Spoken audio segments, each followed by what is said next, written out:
32, part D of Jacob, and it's actually, I think, a very interesting chapter. It has, I think, a nice ending to it, and I'll open us up with a word of prayer. Dear Heavenly Father, we thank you for the opportunity, the ability to gather together midweek. Lord, I ask you for just a few minutes to clear my mind and allow me to speak your words. Give me the words you want me to say, irrespective of what I have already planned out. Lord, it's more important that your will and what you want said be said. Pray that the people here tonight would be able to understand and would be edified. And Lord, that we would all grow closer to you. In Jesus' name, amen. So, for those of you who've been here the last few times that I've done these, you know I use my iPad to do them because I can control the font and the brightness of the screen. So, you know where my iPad is now. Home. So, I got the next best. And so as I had practiced and read it out, I'm used to a bigger screen, but I'm going to try this. And we're going to be looking at chapters 32 in Genesis and chapters 33. I'll start off with reading 32 and take it from there. So now as Jacob went on his way, the angels of God met him. Jacob said when he saw them, "This is God's camp." So he named that place Mahanaim. Then Jacob sent messengers before him to his brother Esau in the land of Seir, in the country of Edom. He also commanded them, saying, "Thus you shall say to my lord Esau, thus says your servant Jacob, I have sojourned with Laban and stayed until now. I have oxen and donkeys and flocks, male and female servants, and I have sent to tell my lord that I may find favor in your sight." The messengers returned to Jacob, saying, "We came to your brother Esau, and furthermore, he is coming to meet you, and 400 men are with him." Then Jacob became greatly afraid and distressed, and he divided the people who were with him, the flocks and the herds and the camels, into two companies. For he said, "If Esau comes to one company and attacks it, then the company which is left will escape." Jacob said, "O God of my father Abraham, and God of my father Isaac, O Lord, who said to me, 'Return to your country and to your relatives, and I will prosper you.' I am unworthy of all the loving kindness and of all the faithfulness to which you have shown your servant. For with my staff only I crossed this Jordan, and now I have become two companies. Deliver me, I pray, from the hand of my brother and from the hand of Esau, for I fear him that he will come and attack me and the mothers with the children. For you said, I will surely prosper you and make your descendants as the sand of the sea, which is too great to be numbered." He spent the night there. Then he selected from what he had with him a present for his brother Esau: 200 female goats, 20 male goats, 200 ewes and 20 rams, 30 milking camels and their colts, 40 cows, 10 bulls, 20 female donkeys, and 10 male donkeys. He delivered them into the land of his servant, every drove by itself, and said to his servants, "Pass on before me and put space between droves." He commanded the one in front, saying, "When my brother Esau meets you, asks you, saying, 'To whom do you belong, and where are you going, and to whom do these animals in front of you belong?' Then you shall say, 'These belong to your servant Jacob. It is a present to you, my lord Esau, and behold, he is behind us.'" Then he commanded also the second and third, and all those who followed the droves, saying, "After this manner you shall speak to Esau when you find him, and you shall say, 'Behold, your servant Jacob is also behind us.' For he said, 'I will appease him with the present that goes before me. Then afterward I will see his face. Perhaps he will accept me.' So the present passed on before him, while he himself spent the night in the camp. Now he arose that same night and took his 2 wives and his 2 maids and his 11 children and crossed the ford of the Jabbok. And he took them and sent them across the stream, and he sent across whatever he had. Then Jacob was left alone, and a man wrestled with him until daybreak.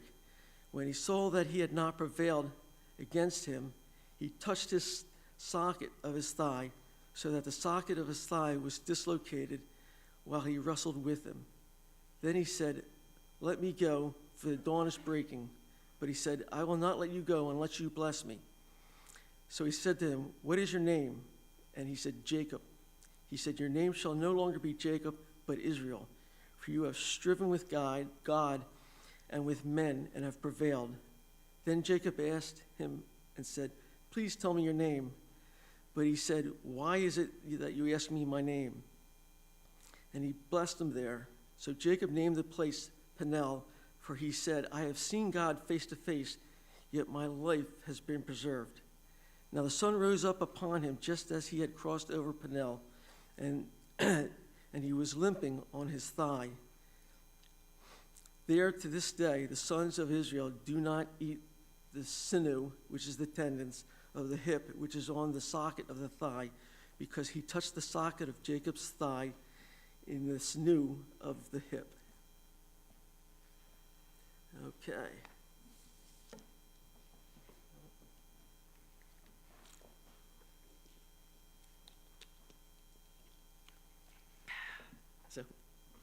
Okay.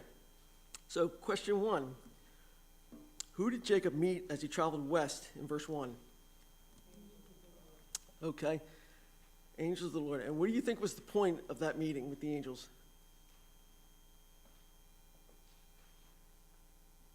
Well, maybe possibly to remind Jacob that God was with him, or maybe to get Jacob to think about how he had treated Esau.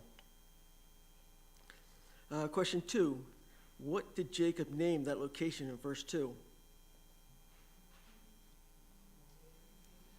What?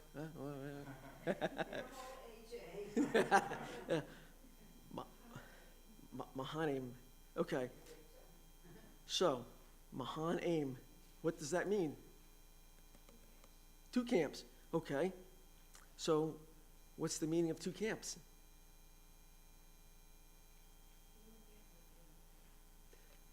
Okay.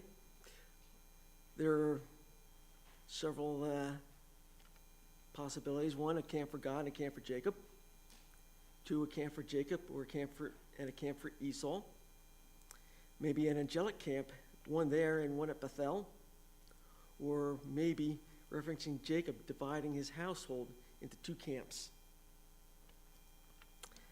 Question 3, to whom did Jacob send messengers? Esau, his brother. On what sort of terms had Jacob and his brother Esau parted in Genesis 27, 41, 44? Yes, he bore a grudge. Your brother's fury. Esau hated Jacob so much that he spoke of killing him. Question 5.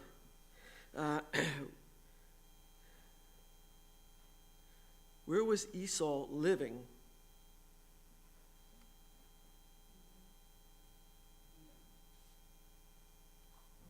Is it Seir, in the country of Edom? Now, Edom is located on the eastern shore of the Dead Sea, which would be towards Iraq, Iran, and it extends up to about halfway between the Sea of Galilee and the Dead Sea, which is where the towns or the cities of Mahanaim and Succoth are located. Question 6. What kind of attitude does Jacob phrase his message to Esau?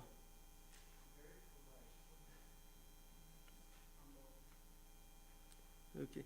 There's fear, there's finding favor, there's humble, and I think at this point, there's a possibility that Jacob finally saw himself as Jacob the deceiver. Question 7. With what news did Jacob's messengers return? That Esau was coming with 400 men. Right. The fact that the men returned was a good sign in itself, but pretty much nothing else did anything to ease Jacob's fears. And how did Jacob respond to this news of the 400 men coming? He was afraid and distressed, right. Now, according to 1 Samuel in 22:2, and again in Samuel 25:13, 400 men was a standard for a militia. And Jacob's response, though, to his brother coming and that 400-man militia still showed that Jacob still had an inability to fully trust God for his protection. Question 9, what strategic actions did Jacob take?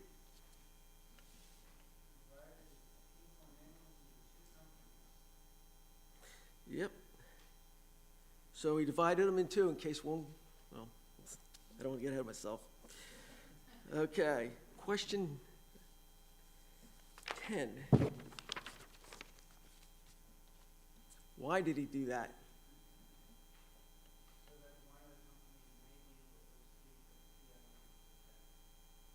Right. And probably there was no doubt at this time Jacob was recalling Esau's threat to kill him. So he had that on his mind. Question 11, finally, what did Jacob pray in verses 9 through 12?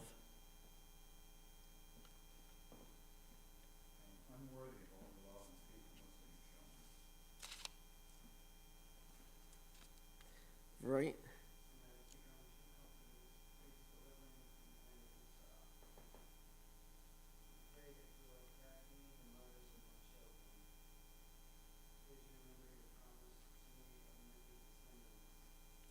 Right.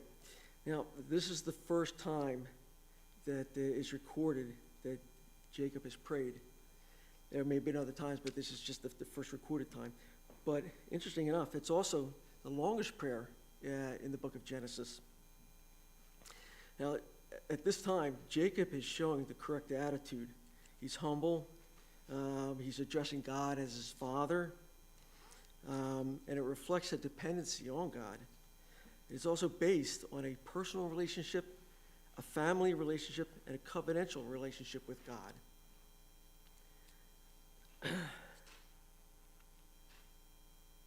Question 12. At this point, what advice would you give to Jacob if you had been there regarding his attitudes and his actions?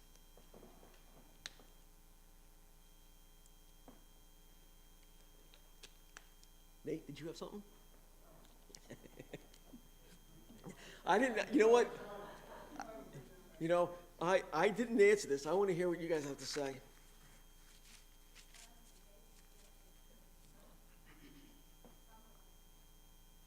Yeah.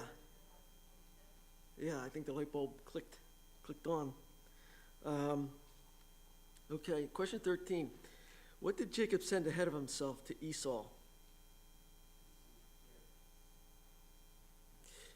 Yep, presents, gifts, animals, about 580 animals altogether.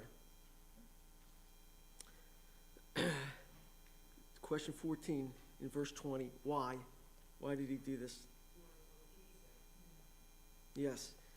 Again, no doubt that Jacob remembered he stole Esau's birthright and then later Isaac's blessing from Esau.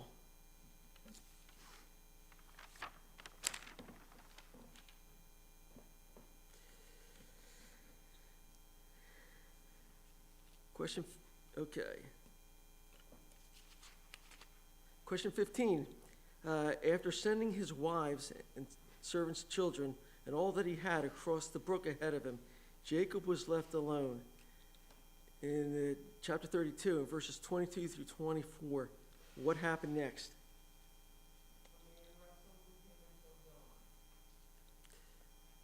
That's right. Now, the Bible is silent on how this man came into Jacob's life. He was obviously a stranger, and Jacob may have thought he was attacking, and that's how this wrestling match started. And unfortunately, there are no details given except that the man saw he could not prevail. He could not win. So, but at some point during this wrestling match, some point during the night, Jacob realized something. He realized that the man was God. And in the beginning, when he was defending himself and probably trying to push him away, Jacob now began so that he wouldn't let go. He was holding on with all he had. So the question is, how could God not win a wrestling match with a human being? Probably God on some level came and had this even strength wrestling match with him, but it was clearly in God's plan that he unfolded this way. 16, eventually at some point towards the morning, after long hours of the wrestling match, again, Jacob realized that this was no ordinary man. When the man asked him to let go, what did Jacob insist in verse 26? Yes, that he'd be blessed. Question 17. The man changed Jacob's name, Jacob, which means supplanter or deceiver, to what? Meaning? Okay, yeah. Now, he asked to be blessed and he got blessed. And his blessing was he got a new name. His new name now is Israel. And that name meant prevailed with God, or God fights. But this new blessing and new name also brought out a new way of thinking and a new way of behaving.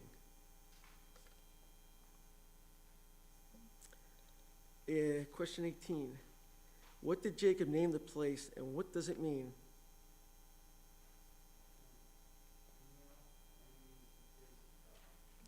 Yes.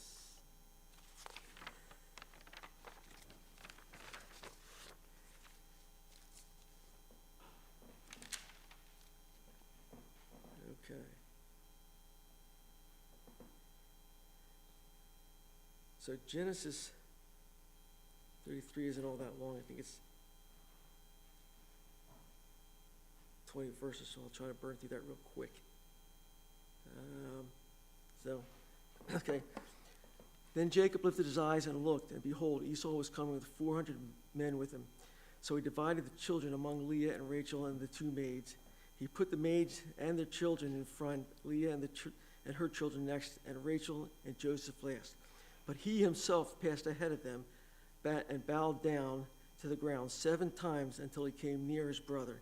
Then Esau ran to meet him and embraced him and fell on his neck and kissed him, and they wept. He lifted his eyes up and saw the women and children and said, "Who are these with you?" So he said, "The children whom God has graciously given your servant." Then the maids came near with their children, and they bowed down. Leah likewise came near with her children, and they bowed down. And afterward Joseph came near with Rachel, and they bowed down. And he said, "What do you mean by all this company with which I have met?" And he said, "To find favor in the sight of my Lord." But Esau said, "I have plenty, my brother. Let what you have be your own." Jacob said, "No, please, if I have found favor in your sight, then take my present from my hand, for I see your face as one sees the face of God, and you have received me favorably. Please take my gift which has been brought before you, because God has dealt graciously with me, and because I have plenty." Thus he urged him, and he took it. Then Esau said, "Let us take our journey and go. I will go before you." But he said to him, my Lord knows that the children are frail, and that my flocks and herds, which are nursing and are a care to me. And if I drive them hard, one day all my flocks will die.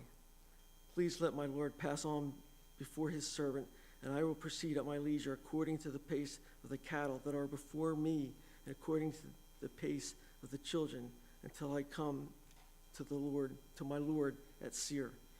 Esau said, please let me leave with you some of my people who are with me. But he said, what need is there? Let me find favor in the sight of my Lord. So Esau returned that day on his way to Seir. Jacob journeyed to Succoth and built for himself a house and made booths for his livestock there. Therefore, the place is named Succoth. Now Jacob came safely to the city of Shechem, which is in the land of Canaan. When he came from Padam Aram and camped before the city, he bought the piece of land where he had pitched his tent from the hand of the sons of Hamor, Shechem's father, for 100 pieces of money. Then he erected there an altar and called it Elohe Israel. Okay, question 19. What was the first thing Jacob did, or first thing Jacob saw in the morning in verse 1? He was coming with 400 men. Okay, question 20. How do you interpret the order of Jacob's arrangement of his family in verses 1 and 2? He showed favoritism. Yeah, the least important to Jacob were put out in front to face Esau first in case Esau's wrath was still he was still angry and attacked. So if Esau killed the first company, or that company, Jacob's favorites would stand a better chance to survive. Also, Jacob was leading from behind when he should have been leading up front at this point. Question 21, how did Jacob meet Esau in verse 3? Okay, now very quickly, Jacob moved from leading from behind to leading up in front. And the protocol in those days, when you were approaching a king, you bowed 7 times to the ground. Even though Esau was not a proper king, he was given the respect of a king over the region of Edom.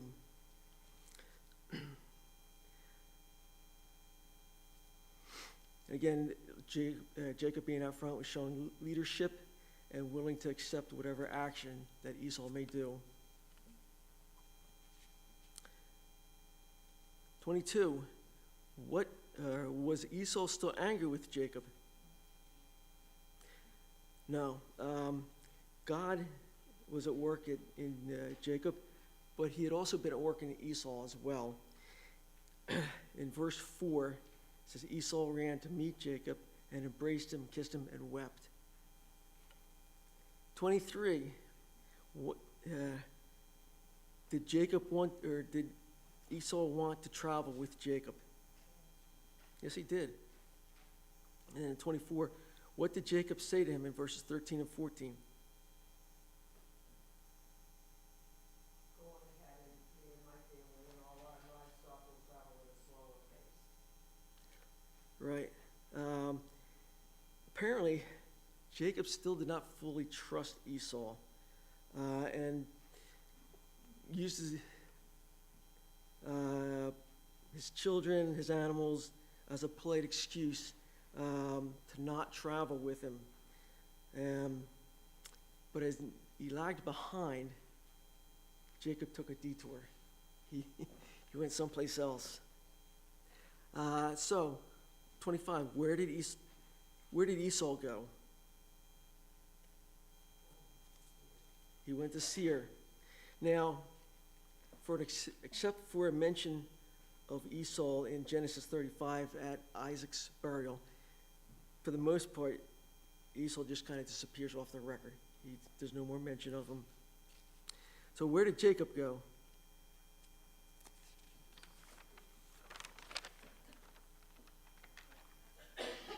Okay. Yeah, Jacob went in a different direction. He went to Succoth, where he settled for a while. Now, the name Succoth means booths.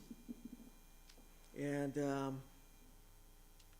a booth would be where you would build something to house your animals. And again, as I mentioned earlier, I mentioned Succoth's location, but also Succoth is the location of where a bronze foundry was, and it made a lot of ornate bronze work for the temple there. And this was also the place where Gideon, when he was pursuing the Midianites, met with opposition in Judges 8, chapter 8. Question 28. What action at the end of the chapter gives us hope that Jacob is growing spiritually?